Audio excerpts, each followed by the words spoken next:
अस्सलाम वालेकुम and welcome to Taimur Mirza show. Pakistan में आपने एक स्लोगन बहुत ज़्यादा सुना होगा, वोट को इज़्ज़त दो। बल्कि इस पे गाना भी एक बना हुआ है, वो भी आपने बहुत सुना होगा। और 2017 से लेके 2022 के एंड तक आप ये सुन के पागल हो गए होंगे कि वोट को इज़्ज़त दो, ठीक है।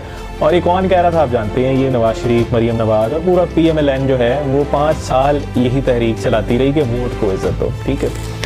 और अब जब हम 2023 जनवरी में उस टॉपिक को डिस्कस कर रहे हैं, ठीक है, तो आपको हंसी भी आएगी, आपको गुस्सा भी चढ़ेगा, आपको परेशानी भी होगी और आपको हैरानगी भी होगी कि पूरी की पूरी पॉलिटिकल पार्टी इतना बड़ा यू टर्न कैसे ले सकती है। यू टर्न तो कहा जाता है कि जी यही लोग कहते हैं कि इमरान खान बड़े यू टर्न लेता है, आज कुछ कहा कल कुछ कह दिया, ठीक है। लेकिन इतना बड़ा यू टर्न क्या, ये तो 360 डिग्री जो है ना वो एक सर्कल में घूमने वाली बात हो गई कि एक तरफ आप पूरे पाकिस्तान को, पूरे पाकिस्तान के वोटर्स को, अपने सपोर्टर्स को, अपने फॉलोअर्स को, अपने ओहदेदारों को आपने एक ट्रक की बत्ती के पीछे लगाए रखा कि भाई वोट को इज्जत दो। आज से हमारा नारा है वोट को इज्जत दो। हमने यानी कि वोट को इज्जत दो का मकसद ये था कि ये जो मुदाखलत है ना हुकूमती मामलात में या गलत रास्ते से इक़्तिदार लेना, ठीक है, और ये तमाम चीज़ों को अब ख़त्म हो जाना चाहिए और वोट को इज्जत मिलनी चाहिए। यानी कि जिस शख्स को वोट डला हुआ है, जिस शख्स को लोगों ने मुंतखब किया हुआ है, जिसके पीछे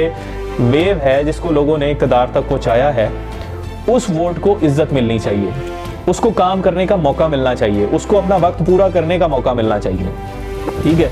लेकिन जैसा ही थोड़ा सा एस्टेब्लिशमेंट जो है वो पॉलिटिकल हुई, उसने थोड़ा सा हाथ खींचा अपना, ये वोट को इज्जत दो को इन्होंने फाड़ा और फौरी जाके लोग बंद किए सिंध हाउस में, ठीक है। लोग कौन, जो वोट लेके आए हुए थे। तो इन्होंने ये वोट को इज्जत दी कि मेंबर ऑफ पार्लियामेंट को इन्होंने सिंध हाउस में बंद किया, ठीक है। यहाँ पंजाब में हुकूमत इन्होंने लेने के लिए हमजा शहबाज को CM बनवाने के लिए जो तमाशे हुए वो भी आपके सामने है, ठीक है। लोगों को ज़बरदस्ती होटल में बंद करके बसों में डाल के ये भेड़ बकरियों की तरह लेके गए। जिस तरह ईद पे मंडियों में भेड़ें, बकरियां, ऊँट, गायें, भैंसे लेके जाए जाते हैं ना, उसी तरह ये मेंबर ऑफ पार्लियामेंट, ठीक है, लेके बसों में डाल के लेके गए, ठीक है।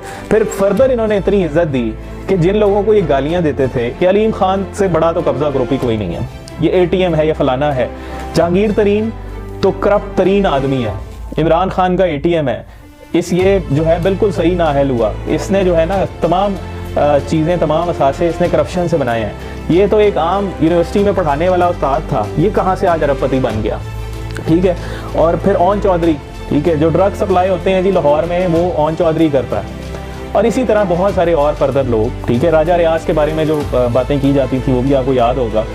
तो ये सारे लोग जो इमरान खान के वोट और सपोर्ट की वजह से आज जो हैं, उसकी वोटों की वजह से ये पार्लियामेंट में ये लोग गए, इनमें से कुछ। और दूसरी तरफ इन्होंने काफ लीग के MPs को तोड़ा, जिन्होंने जो अपना सीटें जीती थी वो PTI के साथ सीट एडजस्टमेंट करके जीती थी, ठीक है। और उसमें जो पावरफुल वोट था या पॉपुलर वोट था वो PTI का था, ना कि काफ लीग का। तो PTI ने एक तरह से एहसान किया हुआ था काफ लीग पे, अब उधर अपना कैंडिडेट बिठा के, और काफ लीग के जो कैंडिडेट्स थे अपने वोटर्स को कहा कि भाई इनको जिताओ, इनको वोट डालो, और अपने लोगों को नाराज करके बिठाया कि काफ लीग जीत जाए और ये जो है ना हमारे एलाय हैं तो इनको हम साथ लेके चलते हैं, इनकी भी कुछ सीटें आ जाए। उन लोगों को भी तोड़ लिया, ठीक है। उसके बाद आपने देखा कि पंजाब में भी इसी तरह एक तरीन ग्रुप बन गया, ठीक है। अब वो तरीन ग्रुप कौन था, वो ग्रुप था जो बाद में वो आपने देखा 20 सीटों पे दोबारा इलेक्शन हुआ, दोबारा सारों की जमानतें जब्त हुई, सब जलीलो ख्वार होके हारे, वो सारे लोटे जो उस वक्त इकट्ठे हो गए थे। लेकिन जो वोट को इज्जत दो वाली पार्टी थी ना, उसने उन तमाम 20 के 20 लोगों को लालच दी, किसी को टिकट की, किसी को वजारत की, किसी को और किसी तरह से किसी को धमकाया। ये उनका जो वोट, इमरान खान के नाम का जो वोट 20 लोगों ने लिया था, इन्होंने वो इज्जत दी वोट को कि उन लोगों को भी अपने साथ लौटा कर लिया अपनी हुकूमत बनाने के लिए, ठीक है। और बाद में उसमें भी जलील हुआ। आप जानते हैं कि लाहौर हाई कोर्ट ने उसके खिलाफ फैसला दिया, उसके बाद सुप्रीम कोर्ट ने खिलाफ फैसला दिया, वो लोग नाअहल हुए। उसके बाद इलेक्शन हुए, इलेक्शन जो है वो PTI ने उन 20 में से 15 सीटें जीत ली और जितने भी उसमें लौटे थे तकरीबन वो सारे के सारे हार गए। तमाम वोट को इज्जत देने के बाद भी जब इनका दिल भरा नहीं था तो इन्होंने उसके बाद क्या किया, उसके बाद इक़्तिदार में आए, ठीक है। और किसके साथ मिलके आए, मतलब आप 2018 में इनकी जितनी स्पीचें उठा के देख लें कि इमरान खान को वोट ना देना, नहीं तो जरदारी आ जाएगा, ठीक है। और जरदारी इमरान भाई, और जो दुनिया जहान के इल्जामात थे इन्होंने आसिफ जरदारी पे लगाए, पुराने की नहीं मैं बात कर रहा, रिसेंट 2018 की इलेक्शन कैंपेन में इन्होंने जिस किस्म के इल्जाम लगाए आसिफ जरदारी पे, उसके बाद उसको साथ मिला लिया। यहाँ पे भी इन्होंने बड़ी वोट को इज्जत दी। उसके बाद जब हुकूमत में आ गए फाइनली आसिफ जरदारी के साथ और सबके साथ, तो उसके बाद वोट को क्या इज्जत दी जा रही है कि इस वक्त जहाँ पे लोग बुरे हालात में हैं, लोग जलीलो ख्वार हो रहे हैं, लोग परेशान हाल हैं, लोग गुर्बत से मारे जा रहे हैं, लोग आटा लोगों को दस्तयाब नहीं है, लोगों को मुर्गी दस्तयाब नहीं है, लोगों को पेट्रोल दस्तयाब नहीं है, उनकी रीत से बाहर है ये तमाम चीज़ें, ठीक है। ज़िंदगी गुजारना मुश्किल हुआ हुआ है, बिजली की लोड शेडिंग है, गैस की लोड शेडिंग है, तमाम मामला ज़िंदगी के एक आदमी के लिए चलाना जो है इस वक्त अजाब बन चुका है एक आम आदमी के लिए, ठीक है। उन तमाम चीज़ों में भी उस वोट से ही भाग रहे हैं जिस वोट को कहते थे कि हम इज्जत देते हैं। वोट जो है बड़ा ज़रूरी है, वोट जो है वो एक मुकद्दस चीज़ है, उसकी कदर होनी चाहिए, ठीक है। उसी वोट से अब भाग रहे हैं कि कहीं वोट ना डल जाए, कहीं इलेक्शन ना हो जाए, लोगों को, आम आदमी को कहीं मौका ना मिल जाए वोट डालने का, ठीक है। तो इन्हें पता है कि वोट जिस दिन डल गए तो लोगों के तो ये जहनों में सारा कुछ है। जो हमारे सपोर्टर्स हैं वो बेचारे परेशान हैं कि भाई हमें 5 साल आपने एक ट्रक की बत्ती के पीछे लगाए रखा कि वोट को इज्जत देनी है, हमने कोई चोर दरवाजे से हुकूमत नहीं लेनी, हमने किसी को इक़्तिदार से नहीं हटाना, हमने जिसको मैंडेट मिला हुआ है उसकी कदर करनी है, उसकी इज्जत करनी है, उसके मैंडेट की इज्जत करनी है, उसको वक्त पूरा करने देना है, ठीक है। हमने लोटे नहीं बनाने। और आप एकदम ही 1 महीने के अंदर वो सारी चीज़ें करके जिसके पीछे आप 5 साल से एहतजाज कर रहे थे, आप दोबारा इक़्तिदार में आके बैठ गए।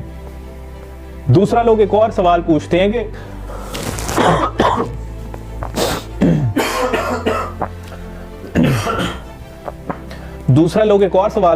कि मियां नवाज शरीफ साहब कहाँ हैं। वो बाहर से बैठ के तो बड़ी उन्होंने वोट को इज्जत करवा दी। पहले तो ठीक है, इमरान खान था, उनको पता नहीं खा पी जाता क्या कर लेता, वापस आ जाते तो उनके प्लेटलेट्स निकाल लेता, जो भी कर डर था उनको। लेकिन अब क्या डर है, अब उनका छोटा भाई वजीर आजम है, तमाम चीजें वो खुद कर रहे हैं। तो ऐसी कौन सी परेशानियां हैं मियां नवाज शरीफ को कि वो अब वापस नहीं आ रहे। वो वापस आने का ये एक जो मुझे चीज समझ आती है ना, किस मुंह से वापस आए कि 5 साल वोट को इज्जत दो के नारे लगाते हुए वो अपने दिल पकड़ के जहाज पे बैठ के चले गए थे। अब वापस आके क्या कहेंगे कि क्या करके आए हैं।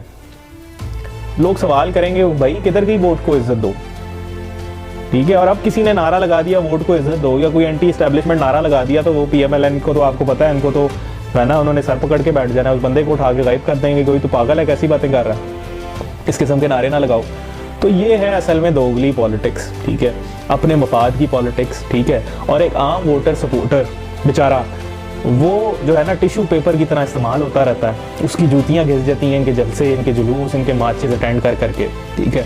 और ये अपने मफाद के लिए 1 मिनट के अंदर अपनी सारी की सारी बनाई हुई कैंपेन पॉलिसी को उड़ा के रख देते हैं और ख़ुद ज़बरदस्त मज़े कर रहे हैं, ठीक है। कोई लंदन है, कोई वज़ीर आज़म हाउस में मज़े कर रहा है, कोई जनेवा में जाके बैठा हुआ है, सारा कुछ बेहतरीन है। आम आदमी बेचारा, वही सपोर्टर जो है ना इस वक्त गवाल मंडी की गलियों में जलील हो रहा है, उसके घर किसी की बत्ती नहीं आ रही, किसी की गैस नहीं आ रही, किसी को ये नहीं पता बच्चे की फ़ीस कहाँ से देनी है, किसी को ये नहीं पता बूढ़े माँ बाप का इलाज कहाँ से करवाना है, किसी को ये नहीं पता कि मेरा जो कारोबार है वो किस तरह चलेगा, क्या कैसे चलाऊं इस इकोनॉमी को और इस हालात को देखते हुए कैसे दुकान अपनी चलाऊं, कैसे रेडी चलाऊं। खर्चा ही नहीं पूरा होता चीज़ों का, ठीक है ना। उसको ये किसी किस्म की कोई उम्मीद है कि आगे इस मुल्क में कोई बेहतरी होगी, ठीक है। 220 रुपए के करीब रेट पे पेट्रोल डलवा रहा है, डीजल डलवा रहा है। तो ये सपोर्टर का हाल है बेचारे का। और जो वोट को इज्जत दिलवा रहे थे, ठीक है, और अब इक़्तिदार में बैठे हुए मज़े कर रहे हैं, उनको कोई एहसास नहीं है। तो आम आदमी को सोचना चाहिए कि कम से कम और कुछ नहीं कर सकते तो सवाल तो करें कि भाई किधर गया वोट को इज्जत दो।